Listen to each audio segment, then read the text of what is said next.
Egypt has expressed its profound concern over the escalating reports of famine in the Gaza Strip, officially confirmed by the Integrated Food Security Phase Classification.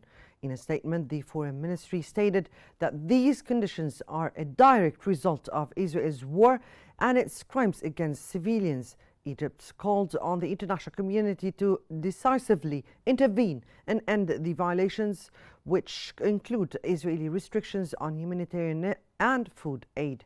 The ministry emphasized the urgent need for a ceasefire to address the humanitarian crisis and praised UN Secretary General Antonio Guterres for calling the famine a man-made disaster for which Israel bears direct responsibility under international law.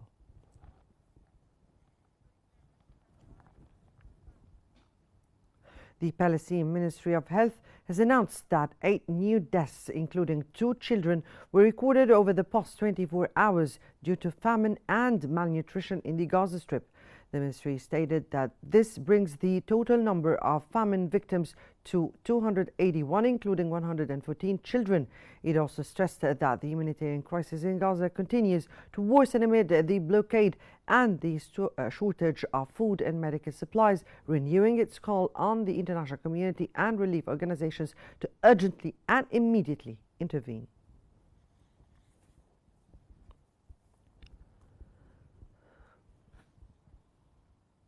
UN agencies have mobilized officials at various levels to urge the international community to take immediate action to stop the starvation and war in Gaza.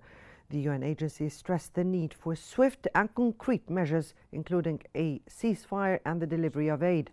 The United Nations and its relevant agencies also took part in preparing the analysis that officially declared famine in Gaza. Of aid workers were killed, and we have seen a 31% increase compared to the previous year. UNRWA has called on Israel to immediately allow the entry of humanitarian aid into the Gaza Strip, stressing that its warehouses in Jordan and Egypt are stocked with essential supplies sufficient to fill 6,000 trucks. The agency stated that the famine can be stopped by reversing the ongoing catastrophe and flooding the Strip with massive UN aid, following the United Nations official declaration of famine in Gaza, the first of its kind in the Middle East.